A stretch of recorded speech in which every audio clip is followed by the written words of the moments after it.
ഇന്ന് ഞാനും എൻ്റെ കസിൻസ് എല്ലാവരും കൂടി ഒരു ചെറിയ ഔട്ടിങ് പ്ലാൻ ചെയ്തിട്ടുണ്ടായിരുന്നു.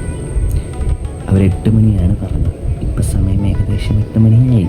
എനിക്കറിയാം അവർ 8 മണിക്ക് വരില്ല, കാരണം അവർ എഴുന്നേറ്റിട്ട് പോലും ഉണ്ടാവില്ല.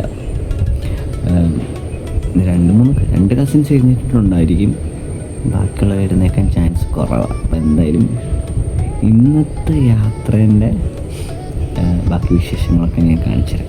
ഓക്കെ, എന്തായാലും ഞാൻ റെഡിയായി ഞാൻ വീട്ടിൽ നമുക്കിനി അവരെ ചെന്ന് കണ്ടതിന് ശേഷമുള്ള കാഴ്ചകൾ.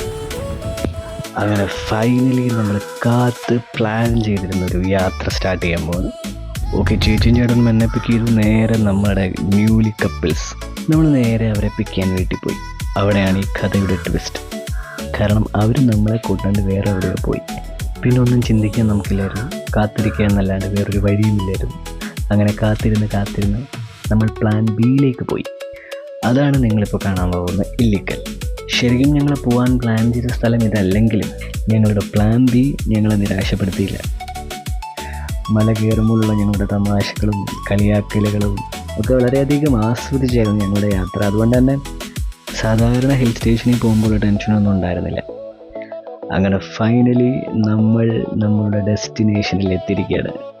ശരിക്കും ഇതൊക്കെ കാണുമ്പോൾ എന്തുകൊണ്ട് ഇതിന് മുമ്പ് നമ്മളിവിടെ എത്തിയില്ല എന്ന് തോന്നിപ്പോകുന്ന രീതിയിലുള്ള അടിപൊളി സ്ഥലങ്ങളും അടിപൊളി വ്യൂകളുമായിരുന്നു അവിടെ ഏറ്റവും കൂടുതൽ ഉണ്ടായിരുന്നത്. പിന്നെ ഞങ്ങൾ യാത്രയൊക്കെ ചെയ്ത് വന്നതിൻ്റെ ക്ഷീണം മാറ്റാൻ വേണ്ടി ഒരു ചായയൊക്കെ കുടിച്ചിരുന്നപ്പോൾ ചേച്ചിക്കൊരാഗ്രഹം ഇല്ലിക്കല്ലിൻ്റെ മുകളിൽ കയറണം. പിള്ളേരെന്നേലും ആഗ്രഹം പറഞ്ഞാൽ അതങ്ങ് സാധിച്ചു കൊടുത്തേക്കണം എന്നുള്ള ഡയലോഗ് ചേട്ടനും കൂടെ പറഞ്ഞപ്പോൾ നമ്മൾ ഇല്ലിക്കല്ല് കയറാൻ തീരുമാനിച്ചു. അത്ഭുതം എന്ന് പറയട്ടെ, ചേച്ചിൻ്റെ എനർജി കണ്ടിട്ട് നമ്മൾ ഞെട്ടി. മുന്നിലുള്ള വഴി വളരെ ദുർഘടമായിരുന്നെങ്കിലും ഞങ്ങളുടെ ലക്ഷ്യം വളരെ ക്ലിയർ ആയിരുന്നു. അങ്ങനെ ഞങ്ങളുടെ ലക്ഷ്യസ്ഥാനം എത്താറായപ്പോൾ ഞങ്ങളുടെ യോദ്ധാവിന് ക്ഷീണമായി. ഇനി ഒരടി നടക്കാൻ പറ്റാത്ത അവസ്ഥയിലായി. എന്തൊക്കെയായിരുന്നു. ആദ്യം മല കയറിയ ആളാണ് കുത്തിയിരിക്കുന്നത്. കുറച്ചു നേരം റെസ്റ്റൊക്കെ എടുത്ത് മരത്തിലൊക്കെ വലിഞ്ഞേറി ഏകദേശം ഇല്ലിക്കലിൻ്റെ പകുതിയോളം നമ്മളെത്തി. വളരെ സന്തോഷത്തോടെ ആദ്യം മല കയറിയ മുതലാണ് താഴെ ഇരിക്കുന്നത്. മലയുടെ മുകളിൽ കയറുക എന്നുള്ള ആഗ്രഹം ഞങ്ങൾ ഉപേക്ഷിച്ചെങ്കിലും വൈകുന്നേരം വരുന്ന കോടയും കാറ്റും കൊള്ളാൻ ഞങ്ങൾ തീരുമാനിച്ചു. അരുവാരമൊക്കെ കണ്ടിങ്ങനെ ആസ്വദിച്ചിരുന്നപ്പോൾ ഇതാണ് ഡാൻസ്, അളിയന്മാരുടെ ഡാൻസ്. ഒരമ്മ കളിയന്മാരെ പോലല്ലേ, എന്താ ഒത്തൊരുമ. ഡാൻസൊക്കെ കണ്ട് മലയും കാറ്റും ഒക്കെ ആസ്വദിച്ചു.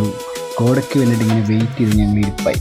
ഞങ്ങൾ ഉദ്ദേശിച്ച സമയത്ത് കോട എത്തില്ല എന്നുള്ള ഉറപ്പുള്ളതുകൊണ്ട് ഞങ്ങൾ പതിയെ ഇറങ്ങി. താഴെ എത്തിയപ്പോൾ കണ്ട കാഴ്ച ഇതാണ്, ഫുൾ ഓറഞ്ചുമായി. എന്തായാലും കാറ്റും കോടയും ഒക്കെ കൊണ്ട് ഞങ്ങൾ ഞങ്ങളുടെ ജേർണി പതിയെ അവസാനിപ്പിച്ചു.